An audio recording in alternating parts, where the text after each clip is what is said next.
Hoje nós temos um violonista, compositor, falante simpático, Luciano Fleming.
Que delícia, que bom te ouvir. Mas e você, Luciano? Esse choro chama-se Melindrado. É sua? É uma composição minha. Delícia. E estou estreando aqui, nunca toquei em lugar nenhum. Estreia mundial. Sério? Ah, que prazer, que honra. Com certeza. Estreando aqui no Culturarte, direto, olha, primeira mão. Fico muito lisonjeada. Mas me fala um pouco do seu trabalho. Bom, o trabalho da gente começa, diz, né? A história da gente começa quando a gente compra um violão, meu parceiro Ulisses, então aí são 50 anos, porque eu tinha 10 anos, estou com 60 agora. Mas você ganhou? Pelo Lá menor. Eu herdei de uma tia que são melhores sempre o violão, a tia, o meu avô era muito severo, dizia assim, ela pediu aula de violão e ele respondeu assim: não, que é bom já nasce feito, mas ela teve umas aulinhas, não persistiu muito, e aquele violão foi parar lá em casa e minha mãe falou: eu acho que você tem ouvido, eu quero você botar uma aula de violão, lá em Florianópolis, isso, né, onde eu nasci. E você queria? Entrei, não, isso que era uma coisa meio que mãe, acho que o filho tem jeito, né, lá fui, porque tinha uma amiga que tinha aula, lá fui eu, e a aula era estranha, o cara, antes de dar o primeiro acorde, já queria explicar toda a teoria dos acordes. Eu não gostava de ir naquela aula, aprendi a afinar o violão. E eu chorava para não ir na aula de violão. Fui para casa, meu pai um dia me aparece com um senhor lá, muito simpático, eu já de pijama, garoto. Sabe o que ele faz? Ele é professor de violão, e eu lembro que eu pensei, lá vem aquele negócio de violão de novo. Eu pensei que tinha desistido de mim. Mas esse foi lá me ensinou uns acordes, eu cantei lá do Roberto Carlos, tinha gravado um fado. Coimbra do Chopin, em ritmo da Jovem Guarda. Aí ficava naquela coisa do Lá menor o tempo todo, mandava, então era fácil pra gente aprender. E eu me lembro que eu cheguei em casa feliz, pai, já sei tocar uma música. E tocando, e cantando, e preocupado. Aquela batidinha de iniciante, batidinha feita pão. E louco pra que meu pai não virasse as costas antes de ele ver que eu sabia mudar o acorde. Aí toquei, e aí eu mudei o acorde, e ele olhou, de repente meu pai não falou nada, virou as cordas e saiu. Eu pensei, acho que meu pai não gostou muito, vai dizer, eu tô gostando, eu pensei, vai dizer, eu tô gostando. E aí vai, uns 2 anos, aí o professor ele ia levando a gente, assim, aos pouquinhos, aí depois era por número, botava uma bolinha na pauta, assim, um ritmo ainda, aí ensinava você a ler um pouquinho de música, tocar uma melodia com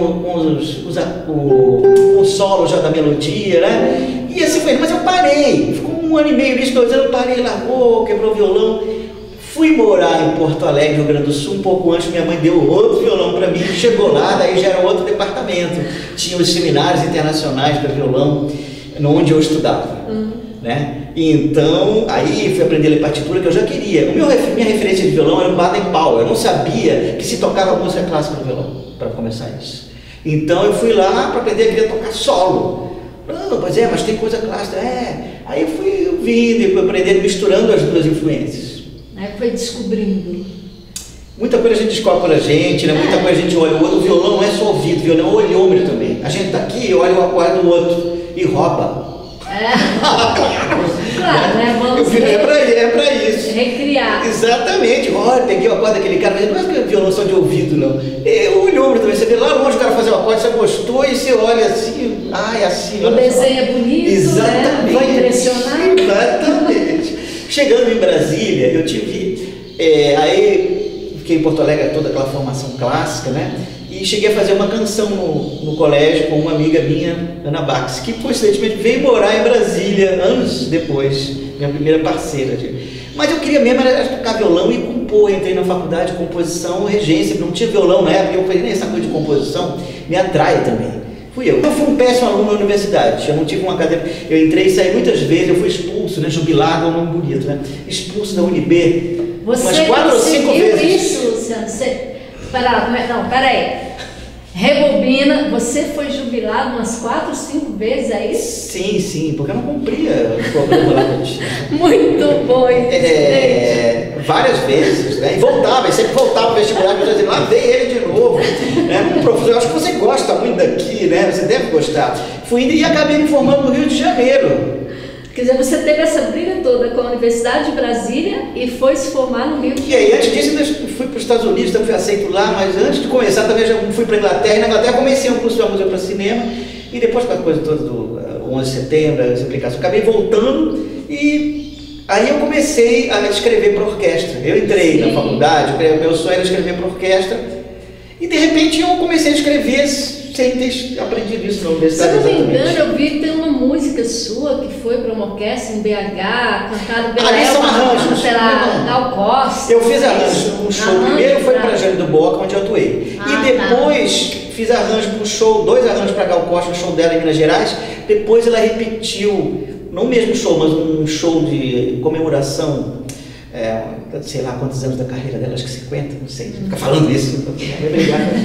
Mas assim, na sala do Teatro Municipal do Rio de Janeiro, com a Orquestra Sinfônica Brasileira, e ela mandou pedir um dos arranjos que eu tinha feito para ela lá em BH. Eu fiquei muito honrado, né? Pensei, gostou, né? Porque mandou pedir de volta. Né? Então eu tenho até essa honra de ter escrito para a orquestra com Jane do Bó cantando e Gal. E a oportunidade também de tocar com a orquestra daqui de Brasília, Filarmônica, com a Sinfônica do Teatro Nacional, com a Bibi Ferreira, no Bibi em Concert 1, Bibi em Concert 2. Toquei ao lado do grande baterista Wilson das Neves, eu gosto disso também. E também tocar com a Orquestra Filarmônica de Brasília e com a Rosa Passos, 2 músicas. Né? Então eu só agradeço muito essas oportunidades que eu tive. E hoje, o que você anda fazendo? Pois é, eu agora estou mais nessa de... Eu tive um tempo em 7 anos no Rio, né? E voltei, quando voltei para Brasília, a vida foi me puxando mais para essa de fazer arranjos para orquestra. E agora também estou compondo uma peça orquestral, estou mais voltando àquela origem que era compor música erudita. Mas eu que não queria ser aquele acadêmico, acho que por isso que eu entrei e briguei tanto na universidade e saí tantas vezes. Eu queria ter essa vivência da rua, do bar, Então agora eu estou misturando minhas influências todas e estou escrevendo uma peça sinfônica já há uns 4 anos, né? Que eu pretendo que estreie, talvez aqui, acho que é mais fácil que seja aqui em Brasília, né? Eu sou prata da casa, eu nasci em Florianópolis e estudei no Rio Grande do Sul, né, no Rio também, mas assim, 40 anos da minha vida foi aqui, praticamente. Então eu me considero brasiliense, tão brasiliense quanto quem nasceu aqui quase. Claro. Vamos ouvir então um pouquinho mais das então suas agora composições. Uma música, isso, a Sabine, que foi uma pecinha que eu fiz, que é rapidinha. A Sabine era uma aluna minha de violão, de 12 anos, e eu fiz esse primeiro movimento. na aula dela sem querer, o meu dedo. E eu falei, para só um pouquinho. Para eu segurar, que eu vi que era uma coisa que era legal, que ia estudar música. Eu pensei, então vou botar o nome dela. Já tirei 3 minutos da aula dela, vou botar o nome dela. Né? Então, Sabine.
Luciano, prazerzão. Muito obrigado pela oportunidade, Marisa. Tá?